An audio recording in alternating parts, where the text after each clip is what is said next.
بصراحة كورس الحدود كورس فرق معايا جدا جدا، على مستواي الشخصي وعلى مستوى العميلات بتوعي.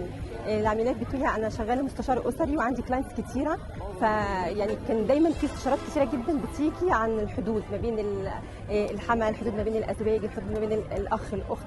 فيعني كنت بقى في اجابات كتيره ببقى عايزه يعني اقولها للناس، بس كان نفسي يبقى عندي ريفرنس. فما صدقت لقيت كوتش نهى عامله الاعلان بتاعها. بصراحه عجبني جدا لان هي من اوائل الناس فعلا اللي اتكلمت عن الحدود على مستوى الوطن العربي.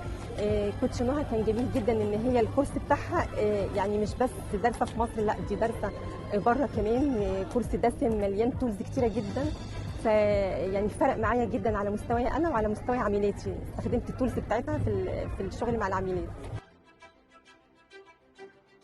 كورس الحدود كورس رائع بصراحه، مهم لكل يعني انسان سواء كان ولد او بنت ياخده من اول ما يبقوا سن المراهقين كده. حتى يعني انا اتمنى ان يبقى على مستوى المدارس نفسها يدرس الكورس المراهقين. الجامعه هيفرق جدا في ان هو هيمنعهم من ان هم يدخلوا ويعدوا على مشاكل. هيعرفوا اولا ينقوا علاقاتهم بشكل كويس جدا، هيعرفوا يكونوا علاقات تبقى سيف وهيلثي.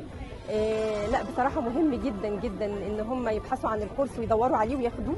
مليان تولز جميله، مليان بيزز كتيره ساينتفك وبراكتيكال عمليه. نهى بتدي الكورس بصراحه بشكل يعني مطوله على مده 3 شهور.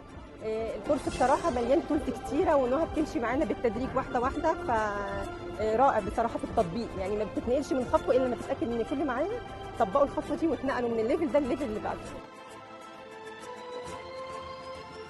كوتش نهى دي حبيبتي حبيبتي جدا بصراحه، طاقتها عاليه جدا، خيره، عطائها ملوش حدود بصراحه. بتدي كورسات كتيره مفيده جدا. انا واخده معاها كل الكورسات، بالاضافه الى ان هي برده محاضراتها كتيره المجانيه. فهي بصراحه انسانه جميله، طاقتها حلوه جدا، عطائها ملوش حدود، بتجمع الكل في الخير. فانا سعيده جدا ان انا كنت معاها وان انا كملت معاها كل الكورسات، وباذن الله مكمله معاها في اي حاجه جديده تطلع بيها.